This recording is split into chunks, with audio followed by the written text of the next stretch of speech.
Assalamualaikum warahmatullahi wabarakatuh. Yang saya hormati Bapak Ibu Guru MI Riyadatul Atfal dan yang saya hormati Bapak Kepala Sekolah MI Riyadatul Atfal.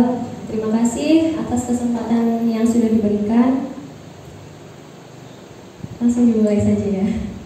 Kali ini saya akan menyampaikan diseminasi KMA 184 tahun 2019 tentang pedoman implementasi kurikulum pada madrasah. Kalau yang disampaikan Ustaz Z tadi yang nomor 183.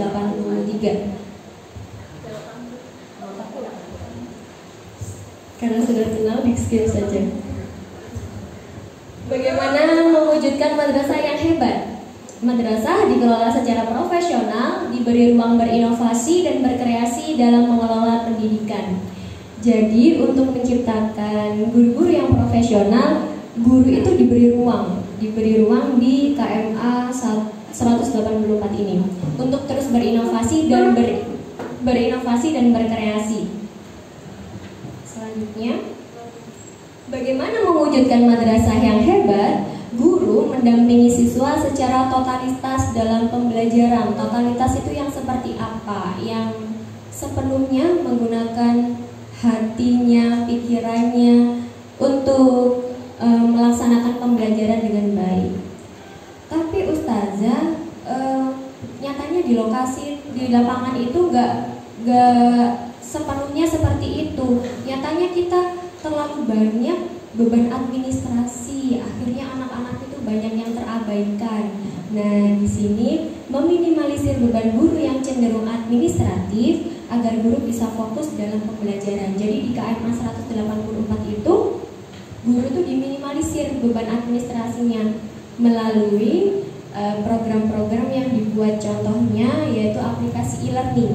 Tapi mohon maaf, saya juga kurang paham karena kemarin juga belum mendapat materi tentang e-learning itu seperti apa. Tapi sekilas yang saya lihat waktu saya searching, e-learning itu banyak, menunya banyak, memudahkan para guru dalam mengelola nilai, terus mengerjakan RPP dan lain sebagainya. Begitu.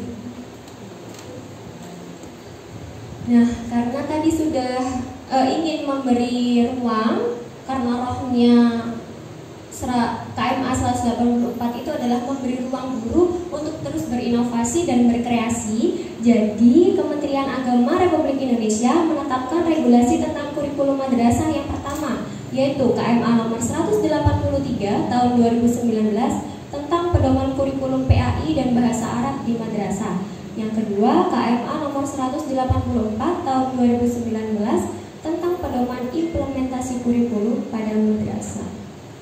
Dan itu semua sudah berlaku efektif mulai tahun pelajaran 2020 sampai tahun 2021 di semua jenjang MI, MTS, MA, dan MAK pada semua tingkatan kelas. Nah, ini ada SK Dirjen Pendis, jadi ini turunan dari KMA 184 tahun 2019 untuk mempermudah semuanya. Jadi diberi juknis masing-masing, dari juknis pengembangan KTSP, juknis pengelolaan pembelajaran asrama, sampai juknis supervisi pembelajaran. Kementerian Agama mengembangkan diversifikasi keunggulan madrasah. Diversifikasi itu maksudnya keanekaragaman keunggulan madrasah. Contohnya yang pertama, madrasah akademik, madrasah program keagamaan, madrasah plus keterampilan, dan madrasah riset dan juga lain-lain.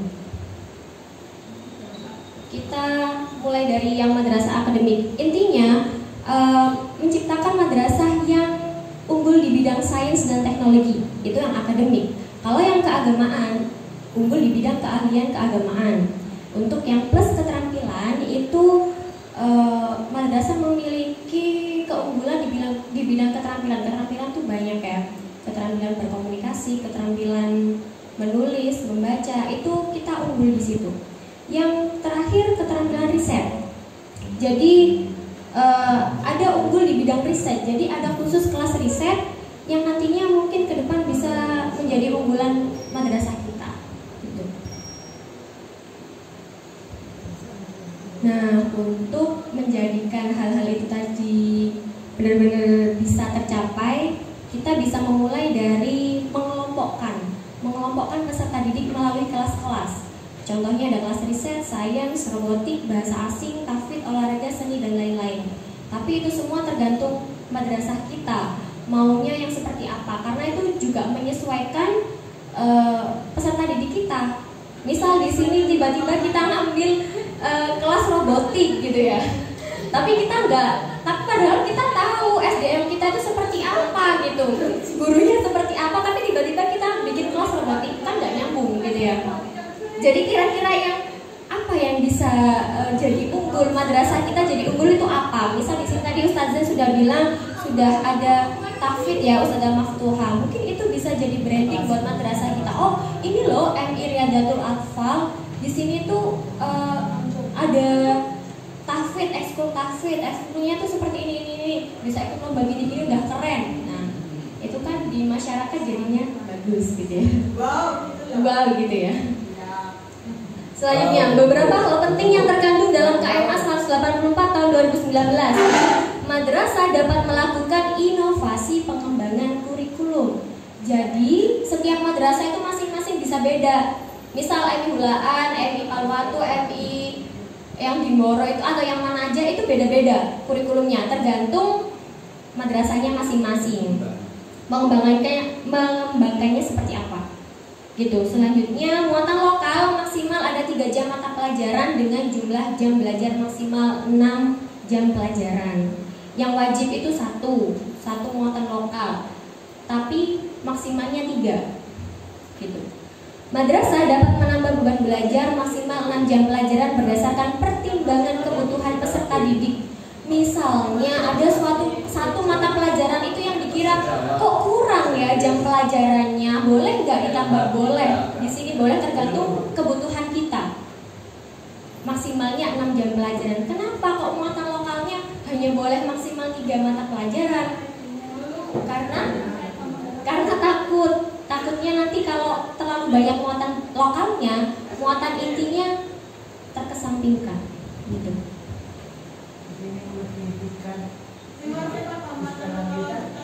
Kalau yang muatan lokal wajibnya itu tergantung peraturan gubernurnya. Kalau misal di Jawa itu bahasa Jawa wajib gitu ya.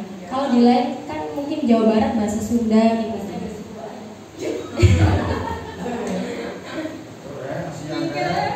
Jadi lagi tergantung kebutuhan madrasahnya. Kita bisa. Madrasah dapat merelokasi jam pelajaran pada mata pelajaran tertentu. Untuk mata pelajaran lainnya maksimal 6 jam pelajaran, dan merelokasi jam pelajaran tidak boleh mengurangi jumlah total jam per pekan. Jadi sama seperti tadi, boleh ditambahkan jika memang jamnya perlu dan memang dibutuhkan. Guru dapat melaksanakan pembelajaran dengan sistem kolaboratif. Nah, sistem kolaboratif yang saya tangkap kemarin itu gini, jadi kita itu membuat tema sendiri dari beberapa mata pelajaran, tapi nggak ngawur, berdasarkan KD yang sama. Itu dibuat berdasarkan KD yang sama. Misal di akidah itu KD-nya memper ya, hampir sama dengan yang ada di tema mapel bahasa Indonesia. Nah, itu kita buat tema sendiri, dan itu sudah berjalan di Surabaya. Ya, selanjutnya madrasah dapat melaksanakan pembelajaran dengan sistem paket atau sistem kredit semester. Apa bedanya sistem paket dan sistem kredit semester? Kalau sistem paket itu global ya, umum semuanya. Kalau sistem kredit semester itu dia itu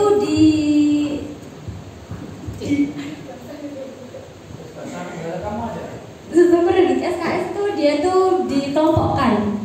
Ya, dikelompokkan. Jadi misal ada seperti tadi ada kelas khusus, ada kelas khususnya sendiri, dan itu dikembangkan. Kayak misal ada kelas inklusi khusus, itu boleh. Itu namanya sistem kredit semester, dan itu tergantung kita mau menerapkan sistem yang bagaimana untuk madrasah kita. Selanjutnya, madrasah berasrama dapat menjalankan pembelajaran pada waktu pagi, siang, dan malam hari. Madrasah berasrama ini sudah ada di beberapa sekolah ya yang sudah menjalankan sistem madrasah yang berasrama. Jadi mereka ya di Gresik itu sudah ada. Jadi itu kalau kita mau yang seperti itu ya itu boleh diajukan.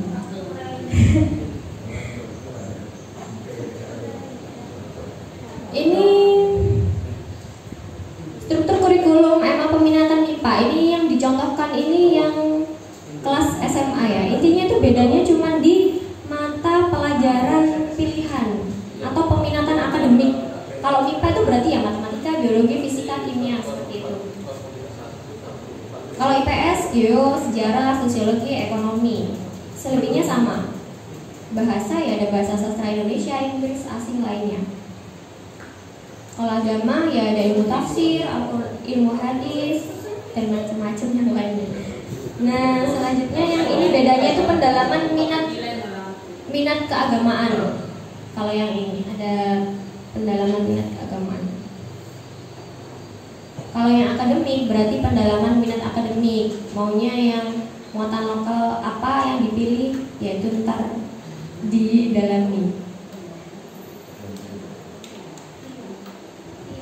Nah, ini contoh beberapa muatan lokal yang bisa diterapkan. Balik lagi tergantung SDM kita, tergantung kebutuhan kita seperti apa. Yang penting muatan lokal itu dikembangkan atas prinsip yang pertama, sesuai dengan perkembangan peserta didik. Yang kedua, kebutuhannya, fleksibilitas jenisnya, penguatan karakter ke peserta didik, dan kebermanfaatan. Itu yang paling penting. Jangan sampai kita membuat muatan lokal tapi sekiranya nggak sesuai dengan apa yang kita butuhkan, akhirnya jadi kurang bermanfaat. Rambu-rambu menyelenggarakan mata pelajaran muatan lokal. Yang pertama, substansi muatan lokal ditentukan oleh satuan pendidikan. Mata pelajaran muatan lokal perlu dilengkapi dengan KI dan KD. Jadi misalnya di sini ada muatan lokal bahasa Jawa, ya berarti guru bahasa Jawanya juga harus melengkapi KI KD-nya ya. Pembelajaran muatan setiap tingkatan kelas bisa berbeda-beda. Jadi misal kelas 1 maunya bahasa Jawa aja, muatan lokalnya boleh. Kelas selanjutnya mau 3 muatan lokal juga boleh. Madrasah dapat menyelenggarakan 1 atau lebih muatan lokal. Seperti yang di awal tadi, maksimal 3 muatan lokal. Ekstrakurikuler. Kalau ekstrakurikuler itu dilaksanakannya di luar jam pelajaran ya. Kalau pramuka itu ekstrakurikulernya wajib. Banyak ekstrakurikuler yang bisa dilakukan. Yang terakhir tadi pengembangan riset di madrasah. Yang pertama, mengembangkan bakat dan minat siswa dalam bidang penelitian ilmiah. Gunanya untuk melatih siswa kita untuk berpikir kritis, kreatif, komunikatif, kolaboratif sesuai dengan kompetensi yang ada di abad 21 tadi. Nah, kalau mau mengembangkan itu bisa pakai alternatif 1, yaitu sebagai muatan lokal. Pembelajaran riset diberikan dengan alokasi waktu 2 jam per pekan. Jadi ada jamnya sendiri khusus riset. Masuk dalam jam pelajaran ada gurunya sendiri. Bisa diikuti oleh semua siswa. Bisa juga moving class. Bisa juga kelas tertentu saja yang ditunjuk. Kalau ekstrakurikuler tadi di luar jam pelajaran, hanya diikuti oleh peserta didik yang minat untuk mengikuti kelas riset saja. Bisa waktunya bebas asalkan di luar jam pelajaran. Nah, ini geliat riset siswa madrasah itu ada grafik, udah masuk 5.600 proposal. Berarti udah banyak sekolah yang melakukan geliat riset untuk di madrasah itu tadi. Gitu. Penutupnya, lakukan inovasi tiada henti, mewujudkan madrasah hebat dan bermartabat. Terima kasih. Wassalamualaikum warahmatullahi wabarakatuh. Luar biasa. Sekali lagi berikan aplaus untuk saudara.